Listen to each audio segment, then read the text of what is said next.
Kesimpulan saya adalah bahwa ternyata Kementerian Agama kita tidak mempunyai skema yang matang untuk mempersiapkan biaya haji dari awal tahun sebelum pemberangkatan.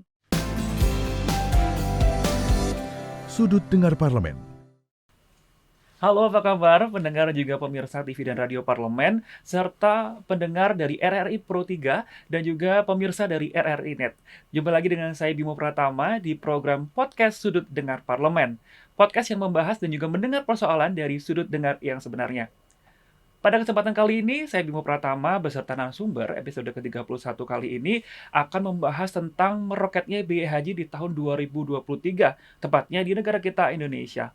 Nah, kita tahu bahwasanya Komisi 8 di beberapa minggu lalu tepatnya, sudah melakukan inspeksi langsung ke Arab Saudi terkait dengan bagaimana proses dan juga penyelenggaraan rencana haji di tahun 2023 ini. Dan sudah hadir di studio podcast kita pada kesempatan kali ini. Kalau sebelumnya yang hadir adalah para penggawa-penggawa bapak-bapak DPR RI ini ya. Kali ini ada salah satu sosok cantik dan juga perempuan parlemen yang luar biasa, tentunya favorit juga para kru-kru dari TVR juga RRI tentunya Bu. Dan juga pemirsa yang ada di RRI Net. Sudah hadir di sini. Assalamualaikum Ibu. Ya, waalaikumsalam warahmatullahi Sudah hadir Ibu wabarakatuh. Selly Andriani Gantina. Ya. Ibu berasal dari fraksi PDI Perjuangan dari Komisi 8 daerah Jabar 8 ya Bu ya. Jabar 8 daerah pemilihan Kabupaten Cirebon, Iya. Kota Cirebon dan Kabupaten Indramayu. Selamat. Jadi Sampurasun ya Bu ya. Sampurasun Rampes. Rampes. Oke Bu. Dan kita nantinya akan membahas seputar bagaimana yang isu ini, Ya. topik-topik minggu ini. Tepatnya tentunya Ibu juga sudah menghadapi rapat tiap hari ya Bu ya, Ya, tentang maraton. bagaimana ini kita tentunya mendengar adanya kenaikan dari biaya haji yang akan ditetapkan minggu depan ya Bu ya, tanggal 14 Insya Allah Februari tanggal ya. 14 Februari 2023 kita harus segera menuntaskan karena untuk memberikan kesempatan kepada jamaah melakukan pelunasan BP karena bagaimanapun juga mereka butuh waktu. Iya. Dan mudah-mudahan kita bisa memberikan yang terbaik untuk para jamaah haji 2023 ini. Amin, semoga tentunya nanti jamaah juga tidak merasa Terbebani ya. tidak terbebani ya Bu ya. Dan kita tahu bahwasanya Arab Saudi sudah mengembalikan kuota haji Indonesia, alhamdulillah Insya Allah ke kembali reguler ke reguler 221.000 ya, Bu, ya. jamaah. Dan insya Allah tentunya seluruh kapasitas ini tentunya nanti akan berangkat ya Bu, kita doakan ya Bu ya. Insya Allah, dan itu juga ada jamaah haji khusus, bukan hanya yang reguler ya. Oh, jadi haji khusus juga ya Bu ya? Ada haji khusus itu haji ONH plus yang orang kadang berpikir bahwa ONH plus itu ada yang mujamalah atau yang selama ini kan orang selalu ribut-ribut, tetapi memang Haji khusus Roda itu gitu, kalau nggak salah ya. ya, tetapi ini hanya khusus yang memang melalui Kementerian Agama. Oh, Ada 17.000 jamaah. 17.000 jamaah ya, termasuk di kuota ini. Ya, ada di kota ini Dan di yang spesial 21.000. ini Arab Saudi memberikan kebebasan usia ya Bu, kita dengar. Ya, tidak ada pembatasan usia. Jadi untuk para lansia yang ada sekitar 62.000 jamaah, mereka bisa melaksanakan ibadah haji di tahun 2023 sekarang. Jadi mudah-mudahan mereka diberikan kekuatan dan kita bisa memberikan pelayanan yang terbaik untuk para jamaah haji di tahun 2023 ini. Iya, amin. Dan pastinya yang Bimo juga pengen tahu nih dalam rapat kerja dengan Kemenak ya Bu ya, Iya. hari ini tentunya boleh diceritakan nih Bu terkait apa saja sebenarnya menjadi pertimbangan tentang kenaikan biaya haji di tahun 2023 ini. Dan yang kita dengar naiknya cukup signifikan dari 39 juta, sekitar 39 juta di tahun lalu menjadi sekitar 69 juta di tahun 69 juta ya. 2023 ini. Betul. Boleh Bu diceritakan? Ya, kalau kita mendapatkan penjelasan dari Kementerian Agama atau dari Gusmen bahwa alasan klisenya kenaikan ini berdasarkan kurs dolar. Kurs dolar yang menjadi patokan dari Kementerian Agama pada saat kemarin menyampaikan kepada DPR di angka 15.300 rupiah. Kemudian ada juga SAR atau yang memang menjadi patokan Kementerian Agama masih di angka 4.080 rupiah. Kemudian juga ada faktor-faktor akomodasi yang memang menjadi perbandingan, karena pada saat kita menentukan besaran biaya kita tidak menggunakan rupiah. Bagaimanapun juga kita pada saat menentukan besaran biaya pasti menggunakan dolar atau SAR. Nah, mau tidak mau DPR akan melakukan pengkajian terhadap upaya-upaya merasionalisasi apa yang disampaikan oleh Kementerian Agama. Di luar itu juga ada kebijakan yang dilakukan oleh oleh kebijakan Saudi Arabia terkaitan dengan masyair yang terlalu tinggi, kemudian pajak-pajak dari Saudi Arabia. Dan tentu ini menjadi upaya DPR dalam rangka melakukan lobby-lobby kepada Kementerian Agama, kemudian kepada pemerintah Saudi Arabia. Dan hari ini kita juga coba untuk melakukan rasionalisasi terhadap apa yang diajukan oleh Kementerian Agama, karena memang komponen-komponen yang diajukan kepada DPR, salah satunya yang paling tinggi ini kan ada di komponen penerbangan, kemudian komponen dari penginapan, kemudian catering, kemudian dan akomodasi, transportasi dan lain-lain sebagainya. Hari ini kita baru membahas di angka penerbangan saja, catering belum masuk di sana. Nah, mudah-mudahan dari angka penerbangan saja kita sudah mulai melihat ada titik terang bahwa ada 2 maskapai yang dipergunakan, ada Garuda maupun dari Saudi Arabia. Dari Garuda dan Saudi Arabia kita melihat nih bahwa dari tahun lalu itu kita bisa di bawah angka 30 juta, tapi kok tahun ini di angka 33 juta. Alasan mereka adalah masalah aftur yang terlalu tinggi, dan masalah aftur waktu tahun kemarin kita mengetahui bahwa ada perang Ukraina gitu kan. Hari ini kan aftur sudah mulai melandai gitu. Artinya perang sudah mulai melandai, maka ini juga akan menjadi pembahasan dan ini masih belum selesai. Ya, selain itu Bu, Ibu melihat bahwasanya nilai manfaatnya. Kita lihat bahwa beberapa tahun lalu, kita lihat 5 tahun ke belakang, seperti di tahun 2023 sendiri itu nilai manfaatnya sendiri untuk jamaah itu 57,91 juta. Sedangkan di tahun 2023 terjadi penurunan, bahwasanya harganya naik tapi penurunan manfaat itu di 29,70 juta. Apakah hal ini tidak menjadi beban bagi calon jamaah? Ya, itu juga salah satu yang coba kami koreksi kepada Kementerian Agama, dan ini juga salah satu upaya dalam rangka memberikan edukasi juga kepada para jamaah yang akan berangkat, bahwa sebetulnya nilai manfaat yang dibebankan kepada para jamaah yang berangkat hari ini kan 30%. Iya, 30%. 30%. Sebetulnya juga kepada jamaah yang kemarin akan berangkat pun sebetulnya 30%. Tetapi 5 hari menjelang keberangkatan ada kebijakan Saudi Arabia yang menyampaikan bahwa biaya masyair ini kan harus dibayar oleh pemerintah Indonesia sebesar 5.656 real.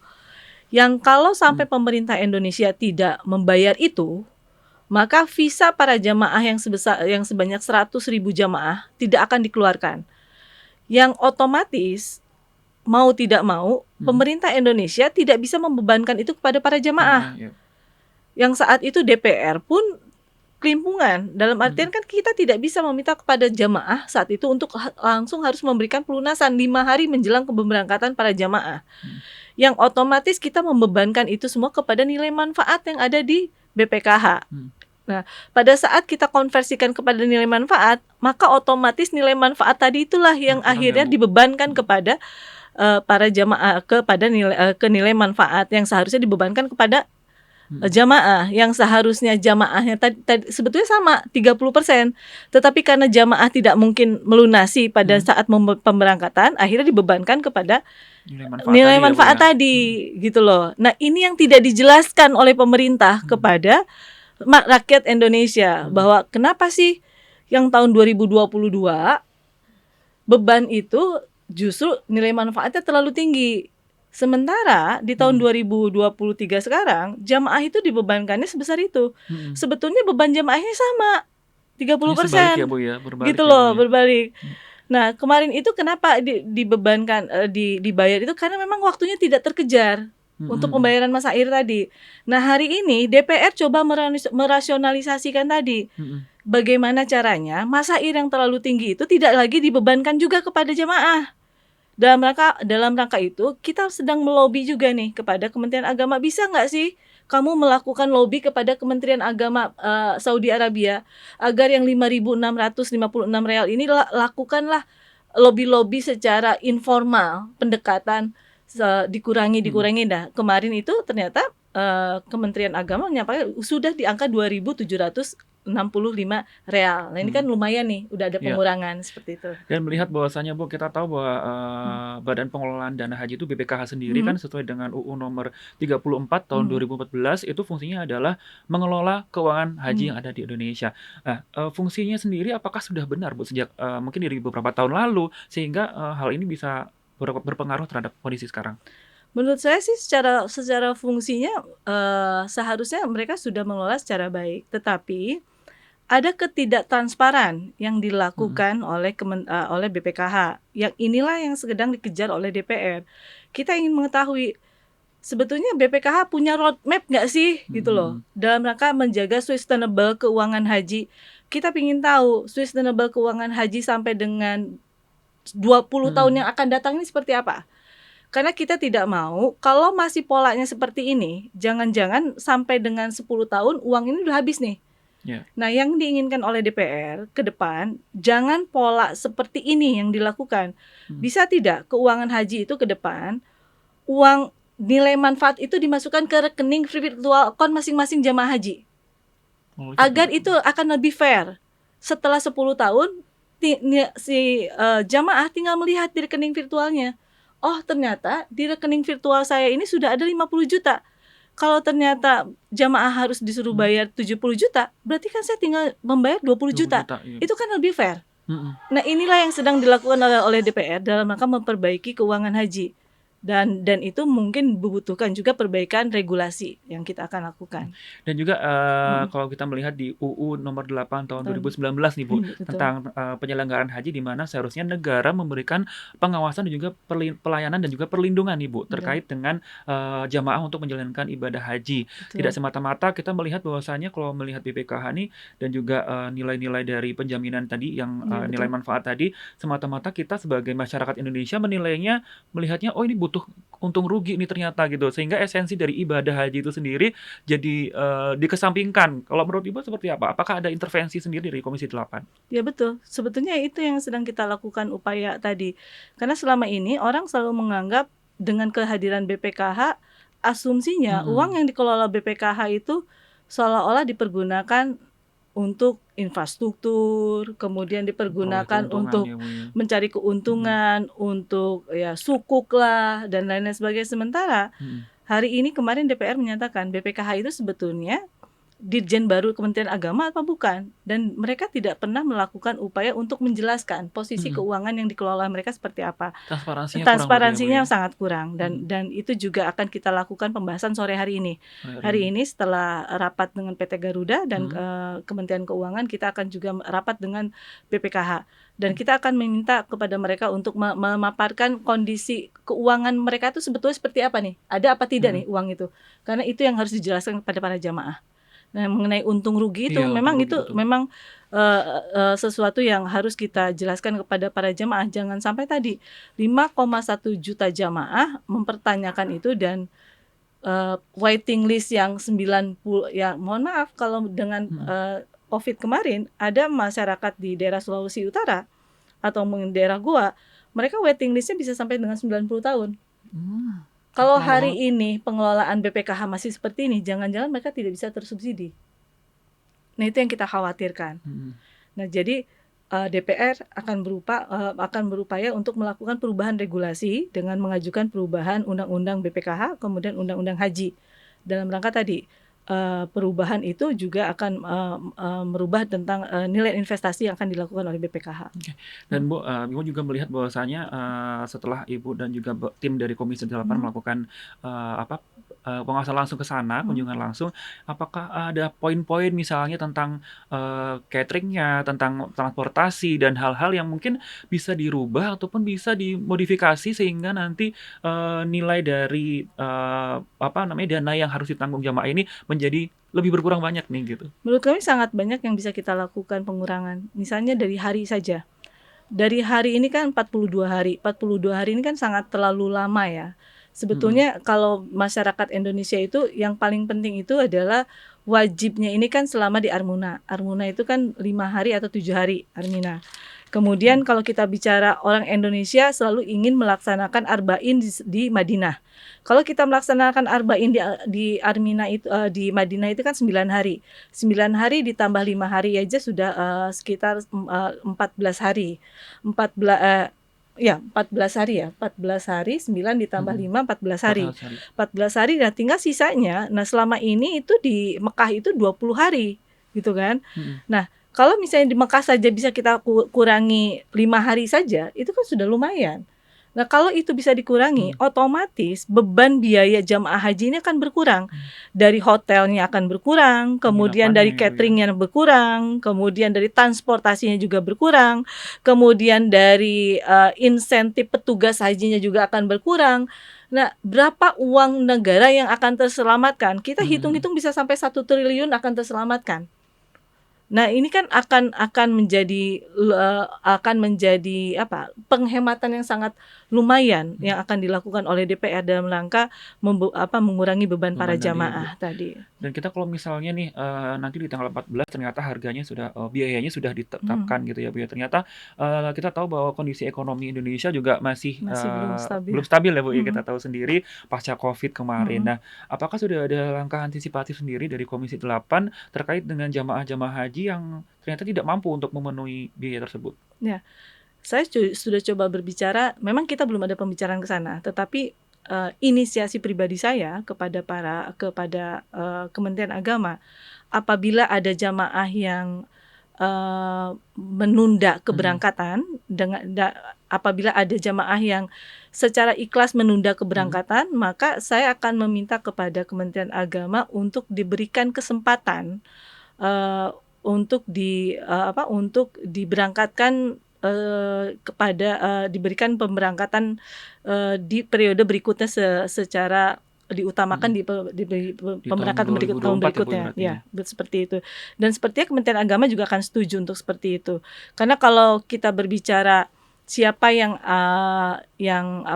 berhak untuk berangkat, maka adalah orang-orang yang memang mereka siap secara kemampuan, yang mereka siap secara istitoahnya kan adalah orang yang orang berangkat haji itu orang yang mampu dan dimampukan, bukan yang disubsidi seperti itu. Nah, kalau ternyata ada masyarakat yang saya tidak mampu, belum siap secara finansial, kemudian dia menunggu waktu untuk mengumpulkan dulu dananya, maka kita akan prioritaskan mereka untuk diberangkatkan di tahun berikutnya, dan itu akan diprioritaskan. Setelah kita melakukan kunjungan, Komisi 8 melakukan kunjungan ke Arab Saudi ya Bu ya, kita juga pengen tahu nih apa sih esensi dari kesimpulan beberapa poin yang diambil dari Komisi 8 terhadap biaya haji itu sendiri serta perjalanan haji dan apa yang akan dilaksanakan nantinya keputusan dari Komisi 8 itu. Tentunya nanti akan menentukan berapa besaran biaya haji yang seharusnya diberi masyarakat tahun ini. Kesimpulan saya adalah bahwa ternyata Kementerian Agama kita tidak mempunyai skema yang matang untuk mempersiapkan biaya haji dari awal tahun sebelum pemberangkatan. Yang kedua, lobby kita terhadap negara Saudi Arabia ini masih kurang kuat sehingga ternyata kita kalah dalam rangka upaya untuk memperjuangkan para jamaah kita di Saudi Arabia. Yang paling terpenting adalah bagaimana hari ini dan ke depan DPR bisa memberikan yang terbaik untuk para jamaah dalam rangka memperkuat penguatan kita dalam rangka mengantisipasi memberikan yang terbaik agar nilai manfaat dari para jamaah tadi bisa dimaksimalkan. Kemudian jamaah juga tidak terbebani untuk pembayaran pelunasan hajinya. Dan yang paling terpenting tadi, jamaah bisa melaksanakan haji dengan istitoahnya, kemampuan yang memang dimampukan oleh Allah Subhanahu wa Ta'ala. Karena bagaimanapun juga haji ini kan untuk yang mampu, kemudian harga biaya haji tadi yang sudah disampaikan oleh Gus Menteri bisa diturunkan sesuai dengan apa yang diinginkan oleh para jamaah. Dan kita akan berjuang semaksimal mungkin agar harga itu bisa turun seperti yang diinginkan oleh para jamaah. Baik, semoga Hmm. nantinya 1 bulan lagi berarti Ibu ya? Setelah tanggal 14 Februari, insyaallah nantinya diumumkan, Mm-mm. batas waktu sampai dengan tanggal Sampai berapa Ibu? dengan biasa setelah diumumkan oleh Kementerian Agama, kemudian langsung para jamaah diberikan waktu untuk pelunasan Mmm, sampai dengan bulan Maret. bulan Maret ya? Ya, 1 bulan berarti Bu satu ya? bulan setelah itu mereka harus memberikan pelunasan. Nah, artinya kalau memang ada yang mereka tidak siap secara pelunasan, maka waiting list di tahun berikutnya, Mhm, yang tahun ya itu bisa mereka mereka bisa maju. Yang penting tadi kuota haji kita 221.000 ini bisa terpenuhi. mhm, Jangan sampai tidak terpenuhi kan sayang.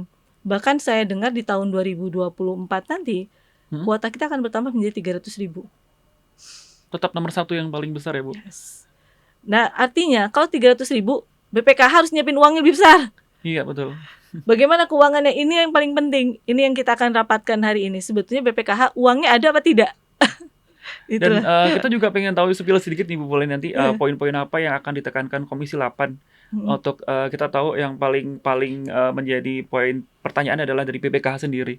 Mhm. Mungkin boleh di-spill beberapa poin nih Bu, terkait nanti apa yang akan Yang ditanyakan? paling terpenting buat kita adalah saat ini mereka penempatan uang haji ini di mana? Kemudian posisi nilai manfaat yang mereka kelola itu seperti apa? Mhm, Dan saat pengelolaan uang, nilai manfaat ini akan bertahan untuk berapa lama? Karena bagaimanapun juga penggunaan nilai manfaat ini bukan hanya untuk jamaah yang akan berangkat, tetapi untuk jamaah yang tidak berangkat ini bagaimana? Nah, dan ke depan mungkin yang akan kita akan tanya kepada BPKH adalah roadmap mhm, memperbaiki pengelolaan dana haji ke depan itu seperti apa. Karena kita tahu bahwa kita ingin memperbaiki pengelolaan keuangan haji itu agar BPKH ini bisa lebih sehat. Baik Bu Sally, tadi kan, Bimo sempat membahas tentang bagaimana, poin-poin dari kunjungan Ibu Mhm, Sally dan juga tim panja Komisi 8 ke Arab Saudi ini. Nah, kita pengen tahu dulu lebih dalam tentang bagaimana sih kondisi sebenarnya di sana gitu Bu. mhm. Seperti halnya, fasilitas-fasilitas utamanya, seperti, kualitas dari kerjasama vendor cateringnya ataupun dengan transportasinya dan juga, mungkin kerjasama dengan pemerintah di sana Ibu, boleh Kalau diceritakan? kita lihat kondisi Saudi Arabia, sebetulnya kondisi Saudi Arabia saat ini sudah much better ya, dalam artian hotel-hotel sudah mulai, dibangun semua terbuka dibandingkan dengan, kondisi tahun 2022 kemarin pada Mhm, saat kita memberangkatkan haji hanya 100.000 jamaah. Hari ini dengan kondisi 2023 hampir semua bangunan hotel sudah terbangun, kemudian, catering-catering juga sudah mulai terbuka. Bahkan, kita juga sudah mulai melihat beberapa catering yang sudah bekerja sama dengan beberapa negara sebagai perbandingan. mhm, Banyak sekali catering-catering yang ternyata mereka juga melakukan, penawaran harga yang ternyata lebih murah dibandingkan dengan apa yang sudah dilakukan kerjasama dengan pemerintah Indonesia. Jadi kalau kita kemarin melakukan, kerjasama dengan, beberapa catering yang ternyata, harganya lebih mahal, mungkin hari ini kita bisa melakukan penghematan yang sangat sangat jauh mhm, lebih lebih murah dibandingkan dengan yang tahun kemarin kita kerjasama. Dan kalau misalnya kita tidak ada kesepakatan dengan pihak Kementerian Agama dengan pemerintah, mungkin alternatif terakhir yang akan diambil oleh DPR, lebih baik kita akan memberikan dalam bentuk cash money kepada, mhm, para jamaah haji Indonesia, karena mungkin itu akan menjadi solusi terbaik untuk para para jamaah. Itu yang pertama, dalam mhm, rangka penghematan biaya haji. Yang kedua, kita juga melihat bahwa ada juga beberapa akomodasi seperti halnya perhotelan. Perhotelan yang selama ini dikerjasamakan oleh, Kementerian Agama yang ada di Saudi Arabia, mereka sanggup juga untuk menyiapkan transportasi, kendaraan bus. Selama ini kan kita ada yang namanya bus salawat. mhm, Nah, untuk bus salawat ini kan ternyata membutuhkan biaya, transportasi yang sangat tinggi antara yang kita kerjasamakan, mhm, Kementerian Agama yang dimintakan dengan DPR. Padahal pihak hotel sendiri mereka menyanggupi untuk menyiapkan bus dari pihak dari hotel, hotel menuju ke tempat-tempat misalnya ke, Masjidil Haram atau ke tempat-tempat tertentu, yang otomatis kalau ini bisa dikerjasamakan akan lebih murah lagi. Menurut kami, ada hal yang menjadi apa ya, menjadi temuan DPR yang bisa dibawa di dalam forum rapat hari ini yang bisa mengurangi dan menjadi salah satu faktor penentu komponen pengurangan dalam biaya haji yang nanti kita akan bahas, seperti itu. Dan lebih efisien tentunya ya Bu ya, dan juga Sangat efisien, sangat efisien. Dan karena kenapa kita bicara seperti ini, dengan catering yang mungkin kalau misalnya nanti disepakati dalam bentuk uang kita berikan kepada para jamaah, maka otomatis ini juga ada akan impact ya Bu ya. menggeliatkan ekonomi UMKM masyarakat yang ada di daerahnya masing-masing. Karena secara tidak langsung masyarakat juga akan membawa produk-produk makanan dari daerahnya masing-masing. Yang di luar itu juga mungkin warung-warung khas daerah yang ada di mahtab-mahtab di daerah di Saudi Arabia juga akan menggeliat seperti itu. Dan kita tahu juga bahwasanya kan dalam ibadah haji sendiri akan terbagi menjadi tim-tim ya Bu ya. Yes, Dan betul. kita tahu bahwasanya nanti dari kegiatan itu, dari pemberian uang tunai saja itu nanti bisa juga mungkin bekerja sama makin memberikan apa namanya sajian makanan-makanan dari daerah masing-masing ya Bu Ya, ya. betul. Jadi memang ini perbedaan jamaah haji Indonesia dengan jamaah haji dari negara-negara lain adalah bahwa jemaah haji Indonesia ini mempunyai satu kelebihan kekeluargaannya. Jadi memang kita punya nuansa yang berbeda dengan negara-negara lain, bahwa kita punya nuansa kekeluargaan yang Lebih guyup ya sangat Bu ya. lebih guyup dan lebih Dan tentunya tadi sempat masalah spill tadi tentang bagaimana kondisi rapat nih Bu. Tentang juga Bimo juga pengen tahu nih Bu tentang dinamika rapatnya nih dari masing-masing mitra kerja nih, boleh cerita ke pemirsa. Ya kalau kita berbicara kondisi rapat hari ini kita lumayan agak terkuras energi ya. Pada saat terkuras energi salah satunya mungkin saat kita rapat dengan Kemenkes. Kita mengetahui bahwa di Kemenkes ini kan salah satu faktor penentu. Kita ada 62.000 jamaah haji yang kategorinya lansia. Dan ternyata Kemenkes menyampaikan mereka sudah bekerja sama dengan pemerintah Saudi Arabia dan mereka hanya diberikan kesempatan oleh pemerintah Saudi Arabia menyiapkan hanya satu akomodasi mobil ambulans di Armuna. Itu yang membuat kemarin saya agak panik dan agak naik pitam. Kenapa? Hari ini kan ada 62.000 jamaah kita. Kalau hanya di sekitar Armina atau di Musdalifah, Mina, dan Arafah hanya satu mobil ambulans, sementara 62.000 jamaah kita ini adalah lansia, bagaimana cara penanganan mereka kalau terjadi sesuatu? Ini kan sangat tidak logis. Jadi memang kita akan meminta kepada Kementerian Agama maupun Kemenkes untuk melakukan lobby-lobby dengan pemerintah Saudi Arabia. Masa kita kalah dalam lobby-lobby seperti ini terhadap pemerintah Saudi Arabia? Kemudian juga antisipasi bahwa hampir 90% para jamaah kita yang berangkat ke Saudi Arabia ini kan masyarakat yang belum pernah berangkat haji, gitu loh. Mereka kan belum pernah tahu suhu dan kondisi di Saudi Arabia seperti apa. Nah, mungkin itu juga harus disiapkan oleh Kementerian Kesehatan seperti itu. Baik, terima kasih Bu Sally. Sama-sama. Dan semoga nantinya masyarakat Indonesia akan menerima ya Bu ya apa yang sudah diperjuangkan oleh Komisi 8 DPR RI untuk bagaimana semaksimal mungkin menetapkan harga yang paling rasional, yang paling terjangkau, dan tentunya akhirnya kita doakan semoga 221.000 jamaah haji nantinya akan berangkat. Semoga nanti melakukan haji tentunya yang dapat diridhoi Allah Subhanahu wa taala tentunya ya Bu ya. Dan juga pemirsa dan juga pendengar radio dan juga TVR Parlemen serta pendengar Radio Pro 3 dan juga RRI Pro 3 dan juga pemirsa RRI Net di mana Anda berada. Demikian tadi perjumpaan kita. Saya dengan Ibu Sally Andriani Gandhir. Terima kasih banyak Ibu. Sama-sama. Dari Komisi 8 Daerah Jabar Dapil Jabar 8. Perbincangan kita seputar biaya haji. Semoga meroketnya tidak begitu banyak ya. Dan juga nantinya tentunya apa yang dibahas dan diperjuangkan terkait dengan keuangan dan juga fasilitas dari haji itu sendiri dapat semaksimal mungkin diterima oleh jamaah haji Indonesia. Dan akhir kata pemirsa, saya Bimo beserta seluruh kerabat kerja yang bertugas pamit undur diri. Terima kasih atas perhatian Anda dan sampai jumpa di sudut dengar parlemen selanjutnya.